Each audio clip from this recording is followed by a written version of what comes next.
Hello everyone, अगर आप एक एनआरआई हैं एंड फाइनेंशियली 2025-26 में आपने इंडिया में कोई प्रॉपर्टी सेल करी थी तो ये वीडियो आपके लिए बहुत ज्यादा इंपॉर्टेंट रहने वाली है। वीडियो में हम डिस्कस करेंगे कि अगर आपने कोई प्रॉपर्टी सेल करी है इंडिया में तो इनकम टैक्स की रिटर्न की फाइलिंग के टाइम पर आपको किन किन बातों का ध्यान रखना है। कैपिटल गेन वाला सेक्शन इनकम टैक्स रिटर्न में आपको किस तरीके से फाइल करना है, क्या क्या पॉइंट्स हैं जो आपको पता रहने चाहिए आपकी टैक्स प्लानिंग के पॉइंट ऑफ व्यू से, और आपका जो टीडीएस ऑलरेडी आपके बायर ने डिडक्ट किया है उसके रिफंड के केसेस में, सो दैट आपका रिफंड इजीली आपके अकाउंट में क्रेडिट हो जाए, आपको कोई प्रॉब्लम फेस ना हो, इनकम टैक्स डिपार्टमेंट की तरफ से आपको कोई नोटिस फेस ना करना पड़े। तो आज की वीडियो में हम totally sale of property in India के बारे में डिस्कस करने वाले हैं। तो चलिए जल्दी से वीडियो को स्टार्ट कर लेते हैं। अगर आप एक एनआरआई हैं, इंडिया में आपने प्रॉपर्टी को सेल किया है तो कुछ प्रॉब्लम्स ऐसी हैं जो आपको फेस करनी पड़ सकती हैं। सबसे पहले हम उसका डिस्कशन कर लेते हैं। नंबर 1, एक जनरल क्वेरी कि आपके ऊपर कौन सा आईटीआर फॉर्म एप्लीकेबल होगा। अगर आपके कोई और सोर्सेज की इनकम नहीं है, सिर्फ आपने प्रॉपर्टी को सेल किया है या फिर थोड़ा बहुत इन्वेस्टमेंट है आपका इंडिया में या फिर इंटरेस्ट इनकम की इनकम है, तो उस केस में आपके ऊपर जो एप्लीकेबल रहने वाली है वो है आईटीआर 2। एक और चीज, फाइनेंशियल ईयर 2025-26 की income tax return filing start हो चुकी है। 3 फॉर्म्स डिपार्टमेंट ने लाइव कर दिए हैं जिसमें आईटीआर 2 भी इंक्लूडेड है। अगर आपने इस तरीके की कोई ट्रांजैक्शन करी है इंडिया में या फिर इंडिया से आपको कोई और भी इनकम होती है तो आप अपनी रिटर्न फाइलिंग स्टार्ट कर सकते हैं, क्योंकि जितनी जल्दी आप अपनी रिटर्न फाइलिंग करेंगे उतना ही आराम से आपकी रिटर्न फाइलिंग होगी, आपको लास्ट मिनट रश फेस नहीं करना होगा और उतनी स्मूथली आपका काम होगा, उतनी ही जल्दी आपका रिफंड भी आपके अकाउंट में क्रेडिट होगा। तो सबसे पहले आपके ऊपर आईटीआर 2 एप्लीकेबल होगी, आपको आईटीआर 2 फाइल करनी है। नंबर 2, आपको रिटर्न फाइलिंग करने से पहले क्या करना है, जब भी आप इंडिया में प्रॉपर्टी को सेल करते हैं बायर आपका टीडीएस डिडक्ट करता है। टीडीएस का रेट यूजुअली हमारा 12.5% रहता है। इसके ऊपर जब हम सेस ऐड कर देते हैं या फिर अगर आपका सेल कंसिडरेशन ज्यादा अमाउंट का है तो उसके ऊपर जो है 15% सरचार्ज भी ऐड जाता है, तो ये रेट आपका 14.5 तक जा सकता है। तो अगर आपका टीडीएस डिडक्ट किया है आपके बायर ने, आपने कोई एलडीसी नहीं लिया था, आपका प्रॉपर टीडीएस डिडक्ट किया गया है, तो रिटर्न फाइलिंग स्टार्ट करने से पहले सबसे पहला काम आपको करना है, आपको अपना 26 फॉर्म जरूर चेक करना है कि जो बायर ने टीडीएस आपका डिडक्ट किया था वो आपका रिफ्लेक्ट हो रहा है या नहीं हो रहा है। बिकॉज एनआरआई के केस में यूजुअली ये प्रॉब्लम फेस होती है कि उसका बायर टीडीएस तो डिडक्ट कर लेता है बट टाइमली उसको आगे डिपार्टमेंट में डिपॉजिट नहीं कराता, अपनी टीडीएस की रिटर्न फाइल नहीं करता, जिसकी वजह से जो सेलर है, जो एनआरआई है, उसके 26 ईयर्स में टीडीएस का अमाउंट रिफ्लेक्ट नहीं होता, जिसकी वजह से वो उसका रिफंड क्लेम नहीं कर पाता। तो सबसे पहले आपको अपना फॉर्म 26 ईयर्स चेक करना है। ये आपको चेक कैसे करना है वो मैं भी आगे जाके वीडियो में बताऊंगी। चेक करने के बाद अगर आपको लगता है आपका अमाउंट रिफ्लेक्ट नहीं हो रहा तो आपको अपने बायर से बात करनी है कि वो टाइमली बेसिस पर अपनी टीडीएस की रिटर्न उसने क्यों नहीं फाइल करी, नहीं करी है तो वो उसको अभी करे, क्योंकि अगर वो अभी भी रिटर्न को फाइल कर देगा तो मैक्सिमम 15 डेज में आपका टीडीएस रिफ्लेक्ट होने लगेगा। अभी आपके पास सफिशिएंट टाइम है। रिटर्न फाइलिंग की लास्ट डेट 31 जुलाई है। नेक्स्ट चीज जो आपको पता रहनी चाहिए वो है आपकी एलडीसी के बारे में। अगर आपने अपना पूरा टीडीएस डिडक्ट नहीं कराया था, आपने लोअर डिडक्शन सर्टिफिकेट ले रखा था और आपका जो टीडीएस डिडक्ट हुआ है, जितनी आपकी लायबिलिटी बनती थी उतना ही डिडक्ट हुआ है, तो उस केस में भी आपको 26 ईयर्स में चेक करना है कि जितना आपका सर्टिफिकेट में लिख के आया था उतना टीडीएस डिडक्ट हुआ है तो वो प्रॉपर रिफ्लेक्ट हुआ है या नहीं हुआ है। एलडीसी के केस में ऐसा जरूरी नहीं है कि आपका रिफंड नहीं बनेगा, एलडीसी के केस में भी रिफंड बन जाता है, तो यहाँ पर भी आपको प्रॉपर सारी चीजों का ध्यान रखना है।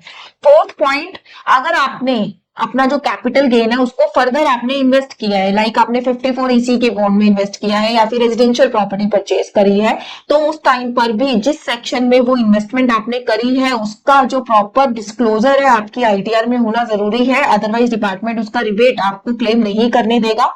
कहां पर डिस्क्लोजर होगा वो मैं अभी आगे जाकर आपको बताने वाली हूँ। अगर इंपॉर्टेंट पॉइंट इन्वेस्टमेंट से रिलेटेड, अगर आपने उस पैसे से प्रॉपर्टी इंडिया में परचेज नहीं करी है, इंडिया से बाहर परचेज करी है, चाहे वो रेजिडेंशियल प्रॉपर्टी ही क्यों ना हो, उसकी रिबेट आप क्लेम नहीं कर सकते हैं। बिकॉज 54F के अकॉर्डिंग और सेक्शन 54 के अकॉर्डिंग अगर आप इंडिया में प्रॉपर्टी को सेल करते हैं तो आपको इंडिया में ही परचेज करनी होती है, अदरवाइज आपको रिबेट अलाउ नहीं की जाती।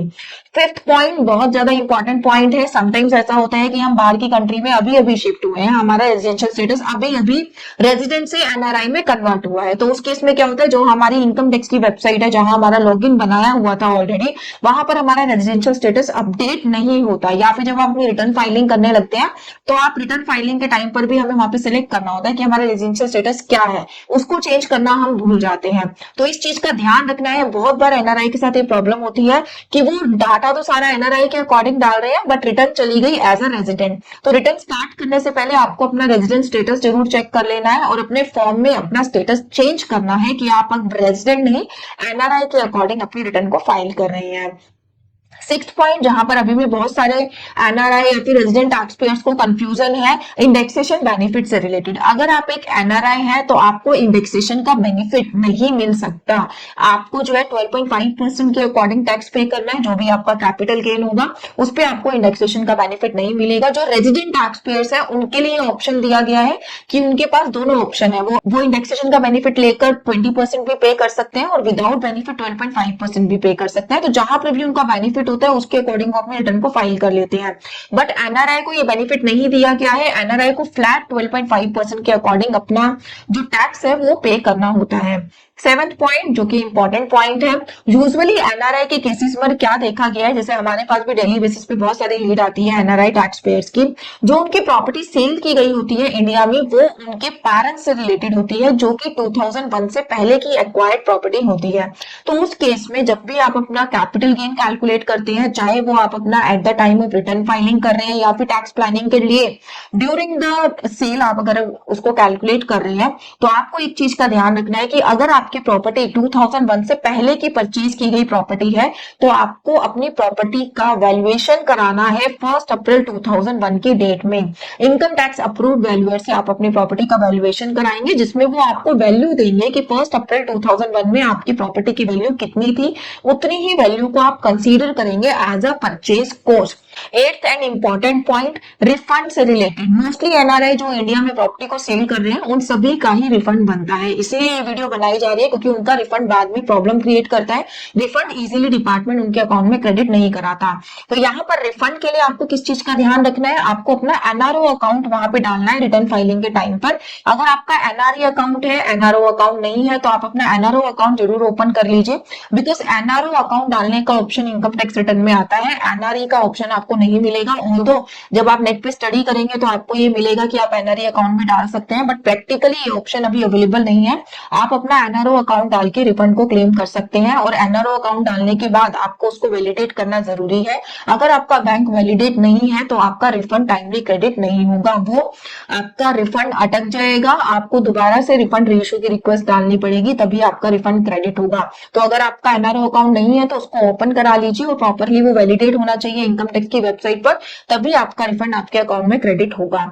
नाइन्थ एंड इंपॉर्टेंट पॉइंट, जो एनआरआई है वो अपनी रिटर्न तो भर देते हैं बट उसको रिटर्न भरने के बाद ई वेरीफाई कराना बहुत जरूरी होता है, जो वो नहीं करा पाते। रीजन बीइंग उनका जो आधार कार्ड है, इंडिया का जो आधार कार्ड है उस पे जो फोन नंबर है वो इंडियन फोन नंबर था उस टाइम पर, लेकिन अब वो फोन नंबर उनके पास नहीं है, वो ओटीपी उनको नहीं आ पाते हैं। तो उस केस में आप क्या कर सकते हैं, अपने डिजिटल सिग्नेचर्स का यूज कर सकते हैं। आप इंडिया में डिजिटल सिग्नेचर अपने बनवा सकते हैं, जिसके बेसिस पर आपकी रिटर्न वेरीफाई भी हो जाएगी और फ्यूचर में भी अगर आपको इनकम टैक्स डिपार्टमेंट की वेबसाइट पे कुछ काम होता है, ओटीपीस की जरूरत होती है, तो वो सारे काम आपके डीएससी से हो जाते हैं। ये वेरीफाई के और भी ऑप्शंस अवेलेबल होते हैं, लाइक आप अपनी नेट बैंकिंग से भी कर सकते हैं या डीमेट अकाउंट अगर आपका है तो वहां पर भी आपकी नेट बैंकिंग वर्क करती है तो उससे भी आप कर सकते हैं। बट यूजुअली ये ऑप्शन भी एनआरआई के केस में वर्कआउट नहीं कर पाते हैं, जिन्होंने बहुत टाइम से इंडिया में विजिट नहीं किया है लेकिन इंडिया में उनको इनकम अर्न हो रही है, रिटर्न फाइल करनी भी जरूरी है, तो उस केस में वो वेरीफाई करते समय उनको प्रॉब्लम फेस करनी पड़ती है। तो यहाँ पर आप एक अपना डिजिटल सिग्नेचर बनवा लीजिए इंडिया में, उससे आपका सारे काम हो जाएंगे, आपकी रिटर्न इजीली वेरीफाई हो जाएगी। 10th एंड एक इंपॉर्टेंट चीज जो कि अभी भी एनआरआई को ये डर है या फिर ऐसा लगता है कि क्योंकि वो इंडिया में रिटर्न को फाइल कर रहे हैं, उनका ओरिजिन इंडिया का है तो उनकी ग्लोबल इनकम टैक्स होगी इंडिया में। ऐसा कुछ भी नहीं है। अगर आप एक एनआरआई हैं, आपका स्टेटस ही एनआरआई है इंडियन लॉ के अकॉर्डिंग, तो आपको सिर्फ और सिर्फ जो इंडिया में आपकी इनकम अर्न हो रही है उसी के ऊपर टैक्स देना है। आपको ग्लोबल इनकम इंडियन इनकम के साथ क्लब करने की या इंडियन आईटीआर में शो करने की जरूरत नहीं है। साथ ही इंडिया से बाहर आपके पास क्या क्या एसेट है, क्या क्या आपकी लायबिलिटी है, वो सब डिस्क्लोज करने की भी आपको जरूरत नहीं है। यहाँ पर एनआरआई या फिर कुछ अकाउंटेंट्स भी ऐसी गलती करते हैं, जब एक वो एनआरआई की रिटर्न को फाइल करते हैं तो वो क्या करते हैं, जो उनके फॉरेन एसेट्स हैं वो भी इनकम टैक्स की रिटर्न में डिस्क्लोज करने लगते हैं। तो ऐसी कोई रिक्वायरमेंट नहीं है। अगर आप रेजिडेंट टैक्स पेयर है और आपकी इंडिया से बाहर कोई असेट है तो उस केस में तो आपको दिखाना होता है, लेकिन अगर आपका स्टेटस ही एनआरआई है तो उस केस में आपको फॉरेन एसेट्स डिस्क्लोज करने की कोई जरूरत नहीं होती। आपको सिर्फ और सिर्फ इंडियन इनकम के बारे में डिस्क्लोजर देना है, और अगर वो इनकम 50 लाख या 1 CR से ज्यादा है तो आपको अपने असेट और लायबिलिटी जो इंडिया में है वो आपको डिस्क्लोज करने होते हैं। आपको इंडिया से बाहर की ना तो इनकम देनी है और ना ही वहां का फॉरेन डिस्क्लोजर आपको अपनी रिटर्न में देना है। तो एक ये बहुत ही ज्यादा इंपॉर्टेंट पॉइंट है। लास्ट एक इंपॉर्टेंटली मैं आपको इन्फॉर्मेशन दे देती हूँ, जो आजकल मिक्स चल रहा है एनआरआई के माइंड में। एनआरआई को लगता है यार उन्होंने इंडिया में प्रॉपर्टी थी, प्रॉपर्टी को सेल कर दिया, जितना उनका टैक्स बनता था वो उसके टैक्स जो बायर था उन्होंने डिडक्ट कर लिया और आगे भी डिपॉजिट करा लिया, तो उसको इंडिया में रिटर्न फाइल करने की जरूरत नहीं है, जो कि गलत है। अगर आपकी पूरी टैक्स लायबिलिटी पे की जा चुकी है आपके बायर द्वारा, या फिर आपने एलडीसी ले रखा था, या फिर आपने उस अमाउंट को फर्दर इन्वेस्ट कर दिया, केस कुछ भी हो, आपको इंडिया में अपनी टैक्स रिटर्न जरूर फाइल करनी है। टैक्स रिटर्न अगर आप फाइल नहीं करेंगे तो स्ट्रेट अवे आपको डिपार्टमेंट की तरफ से नोटिस रिसीव होने वाला है, क्योंकि अगर आपने कोई भी ट्रांजेक्शन इंडिया में करी है तो टैक्स डिपार्टमेंट ये एक्सपेक्ट करता है कि आपको जो ट्रांजेक्शन की पूरी इंफॉर्मेशन उनको देनी है अपनी इनकम टैक्स रिटर्न के थ्रू। आपको उनको बताना है कि कितने की प्रॉपर्टी थी, कितने की बेची, क्या आपको उस पर कैपिटल गेन हुआ, प्रॉपर उनको कैलकुलेशन देनी है कि इतना मेरा टैक्स बनता था, इतना मेरा ऑलरेडी डिडक्ट हो चुका है, या फिर और लायबिलिटी बनती है तो उसके ऊपर आपको टैक्स पे करना है। तो ऐसा आपको बिल्कुल नहीं सोचना कि आपका क्योंकि पूरा टैक्स पे हो चुका है तो आपको रिटर्न फाइलिंग की जरूरत नहीं है। रिटर्न फाइल आपको जरूर करनी है। ऐसे भी केसेस देखे गए हैं जिन्होंने आज तक इंडिया में रिटर्न फाइल नहीं करी, बट क्योंकि उनके पेरेंट्स इंडिया में रहते थे, उन्होंने उस प्रॉपर्टी को सेल किया तो एज अ लीगल हायर उनको वो पैसा मिल रहा है, तो उनको इंडिया में रिटर्न को फाइल करना पड़ रहा है। तो आपको इंडिया में अपनी टैक्स रिटर्न जरूर फाइल करनी है, अदरवाइज इस अमाउंट को जब आप इंडिया से बाहर लेके जाएंगे तो भी आपको प्रॉब्लम फेस करनी पड़ेगी। अब बात करते हैं रिटर्न फाइलिंग में जो ये कैपिटल गेन वाला पोर्शन है आपको किस तरीके से फाइल करना है। मैं पूरी रिटर्न फाइलिंग तो नहीं बताऊंगी, बट हाँ जहां पर आपको सेल ऑफ प्रॉपर्टी डालनी है वो पोर्शन हम आपसे डिटेल में डिस्कस करने वाले हैं। तो चलिए रिटर्न फाइलिंग आपकी स्टार्ट कर लेते हैं। इसको स्टार्ट करने से पहले एक छोटा सा मैंने एग्जाम्पल लिया है। लेट सपोज आप एक एनआरआई है, मिस्टर ए का ये एग्जाम्पल ले लेते हैं। Let suppose mister A NRI है और इन्होंने इंडिया में 18 लाख की प्रॉपर्टी बेची है। इसको भी मैं दो पार्ट्स में डिवाइड कर लेती हूँ कि जिन्होंने ये प्रॉपर्टी परचेज करी है वो दो बायर हैं, सी और डी। ये दो बायर है जिन्होंने ये प्रॉपर्टी परचेज करी है 99 लाख की। इस प्रॉपर्टी को परचेज किया गया था 2010 में, इसलिए वैल्यूएशन की जरूरत नहीं है क्योंकि 2001 के बाद की प्रॉपर्टी है। और इस प्रॉपर्टी की परचेज कॉस्ट थी 10,26,000। डेट ऑफ सेल इसकी थी नवंबर 2025, यानी कि फाइनेंशियल ईयर 2025-26 में ये प्रॉपर्टी बेची गई है। और इस प्रॉपर्टी के ऊपर जो बायर था यानी कि सीओटी जो थे उन्होंने 2,34,000 टीडीएस डिडक्ट किया है, विच इज 12.5% प्लस 4% सेस। अगर आप इस अमाउंट के ऊपर 18 लाख के ऊपर 12.5% निकालेंगे और उस अमाउंट के ऊपर 4% ऐड करेंगे तो आपका इतना ही अमाउंट बनता है। जो मेरे क्लाइंट है मिस्टर ए है, उन्होंने कोई एलडीसी नहीं लिया था बिकॉज उनका सेल कंसिडरेशन बहुत नॉमिनल सा अमाउंट था, तो उन्होंने कोई नहीं लिया। उन्होंने सोचा कि जो भी उनका टीडीएस डिडक्ट हो रहा है उसको वो एज ए रिफंड क्लेम करेंगे। तो इस सिचुएशन को कंसिडर करते हुए अब हम देखते हैं कि रिटर्न फाइलिंग हमने करनी कैसे है। रिटर्न फाइलिंग के लिए सबसे पहले आपको अपना लॉगिन करना है। लॉगिन करने के लिए आपके पास आपका आईडी पासवर्ड होना चाहिए। अगेन अगर आपका लॉगिन नहीं बना हुआ है तो इनकम टैक्स वेबसाइट पे जब आप विजिट करेंगे साइड में रजिस्टर का ऑप्शन आता है, वहां जाके आप अपने आप को रजिस्ट्रेशन करा सकते हैं। अगर आपने कभी इंडिया में रिटर्न फाइलिंग की थी तो आपका ऑलरेडी बना हुआ होगा, उस केस में आपको अपना पासवर्ड जो है फॉरगेट करना है। अगर पासवर्ड फॉरगेट करने के लिए अगेन आपके पास ओटीपी नहीं आ रहे हैं तो जैसा कि मैंने पहले बताया आप डीएसए बनवा के उस पासवर्ड को रीसेट कर सकते हैं। पासवर्ड रीसेट करने के बाद लॉगिन करने के बाद आपको ई फाइल में जाना है। ई फाइल में इनकम टैक्स रिटर्न, यहाँ से फाइल इनकम टैक्स रिटर्न, यहाँ से अब हम असेसमेंट ईयर सिलेक्ट करेंगे। हम फाइनेंशियल ईयर 2026-27 की बात कर रहे हैं, सॉरी असेसमेंट ईयर 2026-27 की बात कर रहे हैं। आज हम ऑनलाइन फाइलिंग देखेंगे। दोनों प्रोसीजर सेम होते हैं, बस ऑफलाइन में आपको यूटिलिटी डाउनलोड करके काम करना होता है, ऑनलाइन में आप अपने लॉगिन में ही काम कर रहे हैं। कंटिन्यू करने के बाद आपके पास रिटर्न आपकी खुल के आएगी। आपको इनकम अपनी सिलेक्ट करनी है कि किस किस सोर्सेज से आपको इंडिया में इनकम हो रही है। अगर आपकी सैलरी से भी इनकम है इंडिया में तो भी आप सिलेक्ट करेंगे, अगर रेंटल इनकम है तो भी आप इसको सिलेक्ट करेंगे। आपको कैपिटल गेन तो सिलेक्ट करना ही है क्योंकि हम सेल ऑफ प्रॉपर्टी की बात कर रहे हैं। सेम एज यहाँ पर आपका, क्योंकि जो रेट है वो स्लैब रेट से अलग रखता है, तो आपको स्पेशल रेट वाला भी कॉलम टिक करना होता है, क्योंकि आपकी ये जो सेल ऑफ प्रॉपर्टी है इसके ऊपर स्पेशल रेट यानी कि 12.5% आपको टैक्स पे करना पड़ रहा है। तो यहाँ से मैंने सैलरी अनटिक कर दिया बिकॉज मेरी सैलरी की इनकम नहीं है। इसके अलावा आपकी इनकम फ्रॉम अदर सोर्स भी हो सकती है, क्योंकि जो भी प्रॉपर्टी का फंड आपके अकाउंट में आया, अगर वो एनआरओ अकाउंट है तो वहां पे आपको इंटरेस्ट इनकम भी हो रही होगी, ऑल्दो एनआरई अकाउंट में नहीं हो रही होती, तो क्योंकि एनआरओ अकाउंट में आपको इंटरेस्ट इनकम हो रही है तो उसके ऊपर भी आपको टैक्स पे करना होगा। तो यहाँ से हमने कर दिया कंटिन्यू। कंटिन्यू करने के बाद ये सारे आपको जो है फील्ड्स मिल गई हैं जिसको आपको धीरे धीरे करके फाइल करना होता है। उसके बाद आप नेक्स्ट ऑप्शन में स्विच ऑन हो जाएंगे। अभी हम सिर्फ और सिर्फ कैपिटल गेन की बात कर रहे हैं तो हम इसको डिटेल में समझ लेते हैं। ये हमारा शेड्यूल ऑफ कैपिटल गेन। यहाँ पर अगर आपकी प्रॉपर्टी को होल्ड किए हुए 2 साल से ज्यादा हो गई है तो आपका लॉन्ग टर्म कैपिटल गेन होता है। अगर 2 साल से कम हुआ है तो शॉर्ट टर्म कैपिटल गेन हुआ है। जो मैंने 12.5% का रेट बताया वो सारा हमारा लॉन्ग टर्म कैपिटल गेन से रिलेटेड था, और मोस्ट ऑफ द केसेस में, इवन 99% केसेस में मेरा लॉन्ग टर्म कैपिटल गेन ही होता है। तो हम लॉन्ग टर्म कैपिटल गेन की बात कर रहे हैं। यहाँ पर आपको क्लिक करना है लॉन्ग टर्म कैपिटल गेन में, और पहला ही ऑप्शन आपको मिल जाएगा फ्रॉम सेल ऑफ लैंड और बिल्डिंग और बोथ। डिटेल में आज इसको हम चेक करने वाले हैं। सबसे पहला ये आपसे पूछ रहा है डेट ऑफ परचेज, आपने किस डेट पे उस प्रॉपर्टी को परचेज किया था। तो मेरे केस में 2010 की प्रॉपर्टी परचेज थी। आपको वो डेट डालनी है कि किस डेट पे आपने प्रॉपर्टी को परचेज किया था। अगर आपकी प्रॉपर्टी 2001 से पहले की परचेज है तो आपको जो आपका ओरिजिनल डेट ऑफ परचेज है वो आपको डालना है। यहाँ पर डेट ऑफ सेल 2025-26 में किस डेट पे आपने सेल करी है वो डेट आपको यहाँ पे डालनी है। Full value of consideration received, यहाँ पर आपको टोटल आपने कितने की प्रॉपर्टी परचेज करी है, चाहे आपके सामने बायर 2 या 3 है या सिंगल बायर है, आपको टोटल अपनी सेल कंसिडरेशन डालना है कि कितने की आपने प्रॉपर्टी को बेचा है। जैसे मेरे केस में 18 लाख रुपीस था, वो हम यहाँ पे डाल देंगे। वैल्यू ऑफ प्रॉपर्टी एज पर स्टैम्प वैल्यूएशन अथॉरिटी, एक्चुअली कुछ एरियाज ऐसे होते हैं जिनका सर्कल रेट तो ज्यादा होता है, बट प्रॉपर्टी का लेन देन अगर आपने कम में किया है तो जो वहां पे सर्कल रेट है उसके अकॉर्डिंग आपको स्टैम्प ड्यूटी देनी होती है। तो वो जो वैल्यू है वो बहुत इंपॉर्टेंट है इनकम टैक्स एक्ट में, क्योंकि आपकी जो टैक्सेशन की कैलकुलेशन है वो सर्कल रेट के अकॉर्डिंग ही होगी, क्योंकि डिपार्टमेंट ये मानता है कि वो रेट आपका एक्चुअल रेट है जो वहां का चल रहा है। अगर आपकी प्रॉपर्टी उससे ज्यादा की बिकी है तो वो हम ज्यादा वाला रेट लेंगे, अगर आपकी प्रॉपर्टी उससे भी कम की बिकी है तो हम सर्कल रेट लेते हैं अपनी पूरी कैपिटल गेन की कैलकुलेशन से रिलेटेड। तो यहाँ पर मोस्ट ऑफ द केसेस में वो सेम ही रहती है। तो यहाँ पर आपको सेम वैल्यू डाल देनी है कि कितनी वैल्यू पर आपने स्टैम्प ड्यूटी पे करी है, क्योंकि सर्कल रेट से भी कम पे आपकी रजिस्ट्री हो ऐसा बहुत ही रेयर केसेस में देखने को मिलता है। बट इस चीज का ध्यान रखिएगा कि अगर आपका केस इस तरीके का है तो जो आपको टैक्स देना है तो वो सर्कल रेट के अकॉर्डिंग देना है जिसके ऊपर आपने स्टैम्प ड्यूटी पे करी है। ठीक है, तो यहाँ पर आपका आ जाएगा फुल वैल्यू ऑफ कंसिडरेशन कि कितने की आपने प्रॉपर्टी बेची है। Deductions under section 48। अब ये पूछ रहा है कॉस्ट ऑफ एक्विजिशन, आपने कितने की प्रॉपर्टी को परचेज किया था। यहाँ पर विदाउट इंडेक्सेशन भी है और विद इंडेक्सेशन भी है, बट अगर आप एनआरआई है तो आप जैसे ही अपना रेजिडेंट स्टेटस वहां पे चेक करेंगे एनआरआई का, तो यहाँ पे जितने भी विद इंडेक्सेशन वाले ऑप्शंस है वो हाइड हो जाएंगे, वहां पर आप कुछ भी काम नहीं कर पाओगे बिकॉज एनआरआई को इंडेक्सेशन का बेनिफिट नहीं मिलता है।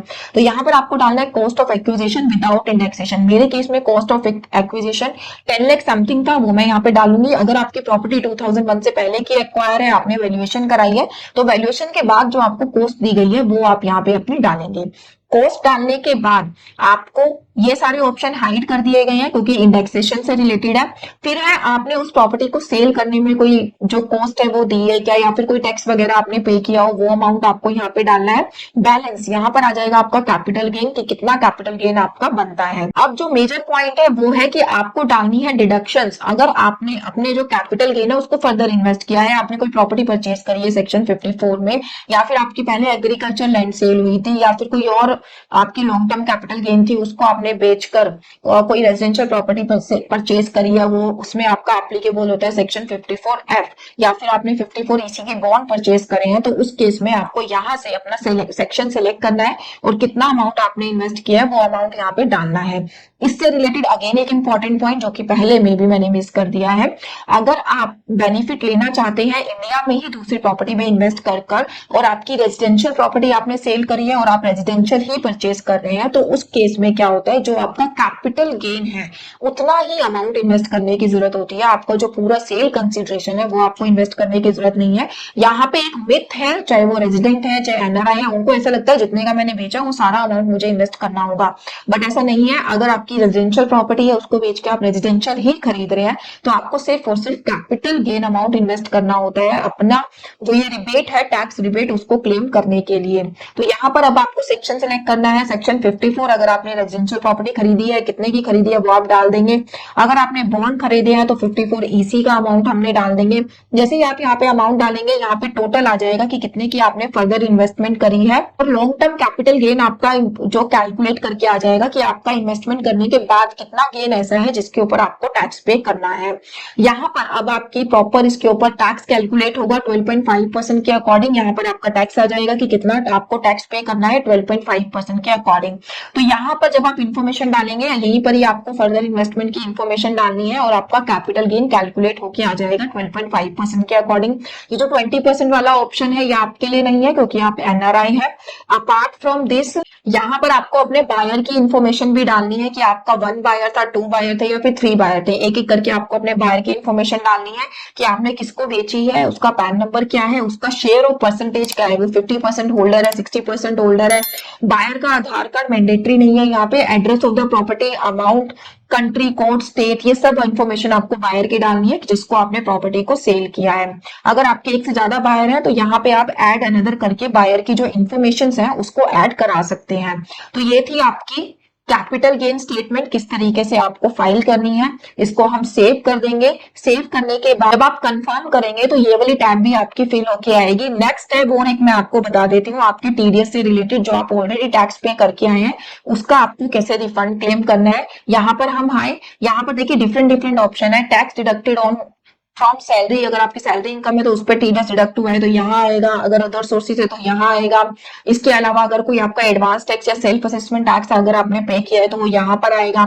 अगर आपका सैलरी के अलावा किसी और इनकम में TDS डिडक्ट हुआ है तो वो यहाँ आएगा। तो आपका सेल ऑफ प्रॉपर्टी भी यहीं पर ही आएगा।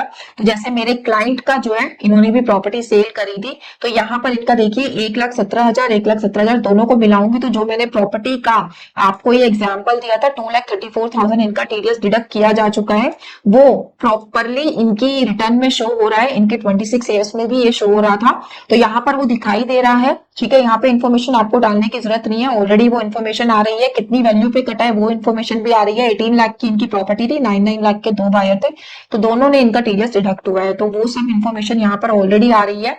ठीक है, यहाँ से आप जब इसको कंफर्म कर दोगे तो ये वाला टैब भी आपका कंफर्म हो जाएगा। तो सेल ऑफ प्रॉपर्टी के केस में 2 टैब ऐसे थे जो आपके इंपॉर्टेंट टैब थे, टैक्स पेड से रिलेटेड एंड कैपिटल गेन से रिलेटेड। तो ये दोनों ही मैंने आपको बता दिए हैं। अब एक और पॉइंट कि आपको बैंक कैसे अपना वैलिडेट करना है। बैंक के लिए जब आप अपने डैशबोर्ड पे जाएंगे, डैशबोर्ड पे देखिए बैंक अकाउंट की इंफॉर्मेशन होती है। जब आप इस पे जाएंगे तो यहाँ पे आपका जो ऑलरेडी बैंक यहाँ पे एडिड है वो आपका दिखाएगा। अगर वो बैंक अब आपका नहीं है, पहले था जब आप रेजिडेंट थे, तो उस बैंक को आप हटा देना। जो भी आपका NRO अकाउंट है जिसमें आपको रिफंड चाहिए वो आप अकाउंट यहाँ पे ऐड करेंगे।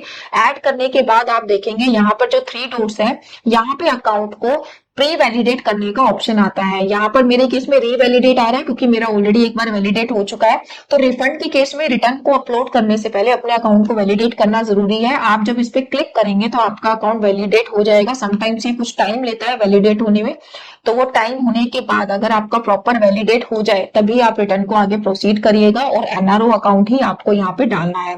लास्ट पॉइंट जो मेरा रह गया था वो है आपको 26 ईयर्स कैसे चेक करना है। आपको ई फाइल में जाना है, इनकम टैक्स रिटर्न में जाना है, व्यू फॉर्म 26 ईयर्स में जाना है। यहाँ पे हम इसको प्रोसीड करेंगे। यहाँ से आपको अपना असेसमेंट ईयर सिलेक्ट करना है, जैसे मेरा 26 27 से रिलेटेड है, और उसको आप डाउनलोड भी कर सकते हैं। डाउनलोड करने के बाद मेरा 26 ईयर्स में TDS नजर आ रहा है नहीं आ रहा, वो आपको कैसे चेक करना है। ये मेरा 26 ईयर्स है मेरे क्लाइंट का। ठीक है, इसका देखिए 9 लाख रुपीस के ऊपर 1,17,000 डिडक्ट हुआ था जो कि रिफ्लेक्ट भी हो रहा है। अगेन 9 लाख रुपए पे जो कि सेकंड बायर था उन्होंने डिडक्ट किया था वो भी रिफ्लेक्ट हो रहा है। इनका NRO अकाउंट पे इंटरेस्ट भी आया था उसके ऊपर भी TDS डिडक्ट हुआ है तो वो भी यहाँ पे रिफ्लेक्ट हो रहा है। जब हम इनकी रिटर्न भरेंगे तो ये जो सेल ऑफ प्रॉपर्टी है इसके साथ साथ हम ये इंटरेस्ट इनकम भी उसमें दिखाएंगे और उसका TDS भी हम क्लेम करेंगे। तो यहाँ पर आके आप जरूर चेक करिएगा कि आपका TDS रिफ्लेक्ट हो रहा है या नहीं हो रहा। नहीं हो रहा तो आपको बाहर से कम्युनिकेट करना है, उनको बोलना है कि आपने आज तक अपनी TDS की रिटर्न फाइल नहीं करी है और अपना जो TDS है उसको प्रॉपर्ली रिफ्लेक्ट कराना है। अगर आपका सेल ऑफ प्रॉपर्टी का केस नहीं है, आपकी रेंटल इनकम है इंडिया से, तो उसके ऊपर भी आपका TDS डिडक्ट हो रहा होगा। तो उसमें भी आपको चेक करना है कि आपका टीडीएस रिफ्लेक्ट हो रहा है या नहीं हो रहा। इन शॉर्ट, अनलेस अंटिल आपका टीडीएस रिफ्लेक्ट नहीं होगा, आप उसका रिफंड क्लेम नहीं कर सकते। मेरे क्लाइंट का क्योंकि सिर्फ 18 लाख का था, उसमें से 10 लाख उनका प्रॉफिट ऑलरेडी, उनकी कॉस्ट ऑलरेडी थी, तो 7 लाख का उनका गेन बनता है, उसके ऊपर भी उनका कोई टैक्स नहीं बन रहा है या फिर बहुत नॉमिनल से टैक्स बन रहा है, तो उनका पूरा अमाउंट रिफंड आने वाला है। तो इसलिए उनका बैंक वैलिडेट हमने करके रखा है, जो कि आपको भी ध्यान रखना है। इससे रिलेटेड अगर आपको कोई क्वेरी है तो आप कमेंट सेक्शन में डाल के मुझसे पूछ सकते हैं। पूरी रिटर्न फाइलिंग मैंने डिस्कस नहीं करी है बिकॉज ये बहुत टाइम टेकिंग टास्क है, एंड आई नो बिकॉज आप इंडिया में नहीं है, इंडिया के रेगुलेशंस को नहीं जानती हैं, तो आप खुद से तो रिटर्न फाइल ट्राई नहीं करेंगे, बट हाँ, जिससे भी आप करा रहे हैं, आप अपनी रिटर्न को जब भी चेक करेंगे तो इन पॉइंट्स को जरूर चेक कर लीजिएगा, या फिर इतनी नॉलेज होनी आपको जरूरी है ताकि जो भी आपको आपका काम कर रहा है आप उससे इजीली कम्युनिकेशन कर पाए। इससे रिलेटेड अगर कोई क्वेरी है, कमेंट सेक्शन में डाल के आप मुझसे पूछ सकते हो। मैंने कोशिश करी है कि मैं सारी चीजें कवर करूं, स्टिल अगर कुछ रह गया है तो आप मुझसे क्वेरी करके पूछ सकते हैं। इससे रिलेटेड अगर आपको सर्विसेज अवेल करनी है तो आप गिवन नंबर पे हमसे कनेक्ट कर सकते हैं। इंडिया में रिटर्न फाइलिंग स्टार्ट हो चुकी है, आप अपनी रिटर्न फाइल करा सकते हैं। Thank you so much.